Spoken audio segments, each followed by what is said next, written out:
Hello friends, இந்த தீபாவளிக்கு லட்டு செய்யலாம் வாங்க. நான் இதில் 1 டம்ளர் கடலை மாவு சலிச்சு எடுத்திருக்கேன்.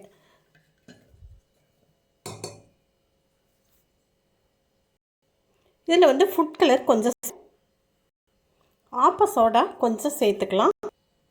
கொஞ்சம் கொஞ்சமாக தண்ணி விட்டு இப்போ இதை கரைச்சி எடுத்துடலாம். இது மாதிரி ஒரு விஸ்கு வச்சுக்கிட்டு நீங்கள் கரைக்கும் பொழுது கட்டி இல்லாமல் வரும்.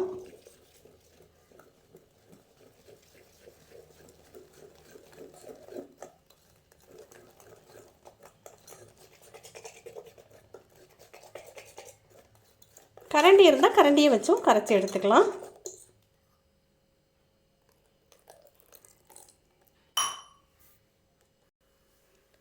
எல்லாம் நல்லா கரைச்சாச்சு. பாருங்கள், இந்த அளவுக்கு இருக்கணும். ஒரு கடாயில் எண்ணெயை ஊற்றி வச்சிடலாம். எண்ணெய் நல்லா சூடாயிருச்சு. பாருங்கள், ஒரு சொட்டு விட்டேன், அது நல்லா இப்படி மிதந்து வந்துருச்சு. இந்த மாதிரி இருக்கும் பொழுது நம்ம ஒரு பூந்தி கரண்டியை, இது வந்து நான் அதிகரண்டி தான், இதையே வச்சு நான் தேய்ச்சி விட்றேன்.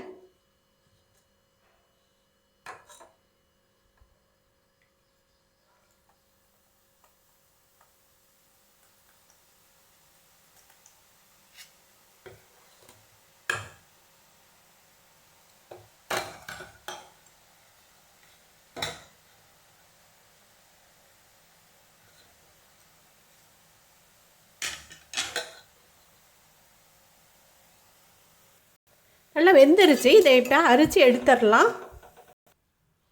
மொறுன்னு ஆக விடாமல் பாருங்கள், இப்படி சாஃப்டாக இருக்கும் பொழுதே எடுத்துடணும். பாதி அளவு 3/4 பாகம் வெந்தால் போதும். அப்புறம் நம்ம பாவு காய்ச்சி ஊற்றும் பொழுது அது நல்லா வெந்துடும்.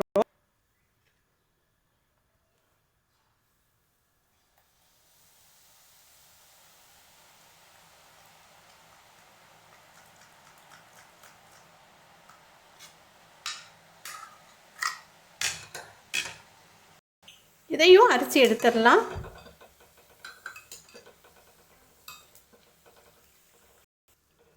இன்னொன்னையும் அப்படியே இது பண்ணி எடுத்தாச்சு. பூந்தி பொரித்து எடுத்தாச்சு. இப்போ சர்க்கரை எடுத்து சர்க்கரை நான் 3/4 டம்ளர் எடுத்திருக்கேன்.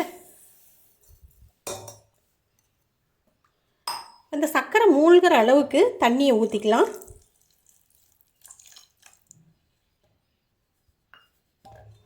ஸ்டவ்வில் வச்சிடலாம்.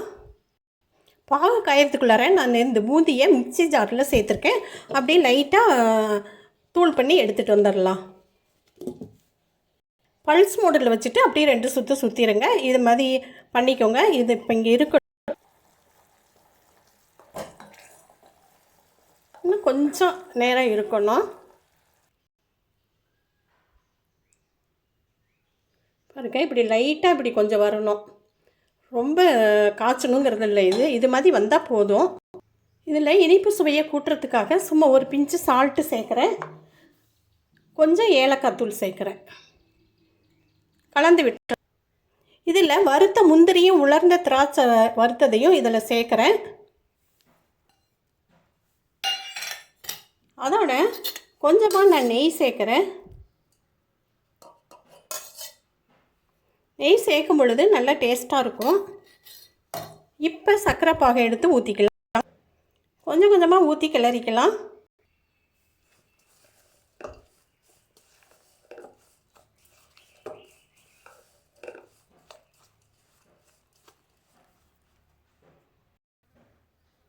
நீங்கள் இனிப்பு சுவை அதிகமாக வேணும்னா இன்னும் கூட கொஞ்சம் சர்க்கரையை நீங்கள் சேர்த்து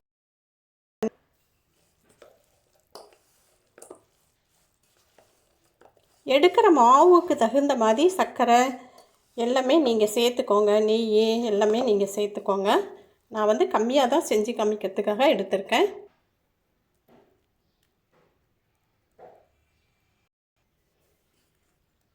கரெக்டாக இருக்குது இந்த சர்க்கரை பாகு. எல்லாத்தையும் நான் கலந்துட்டேன், ஊற்றிட்டேன். தண்ணி வந்து அது மாதிரி கரெக்டாக வச்சுக்கோங்க. அதிகமாக வச்சாலும் கொஞ்சம் லேட் ஆகும் பாகு காயறதுக்கு, அவ்வளோதான். இப்போ இதை வந்து நல்லா கிளறி விட்டுறலாம். கொஞ்சம் சூடு ஆறட்டும், பிடிச்சிக்கலாம்.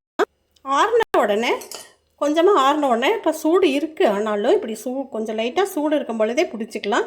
நல்லா ஸ்பூனை வச்சு நல்லா கிளறி விட்டுட்டேன். இப்போ இதையே பிடிச்சி எடுத்துடலாம். கையில் கொஞ்சம் நெய்யை தடவிக்கோங்க.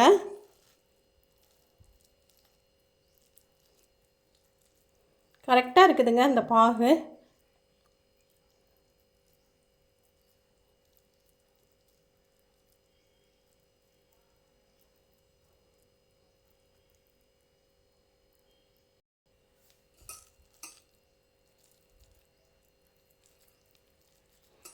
உங்களுக்கு எந்த அளவு தேவையோ அந்த சைஸில் நீங்கள் பிடிச்சிக்கோங்க.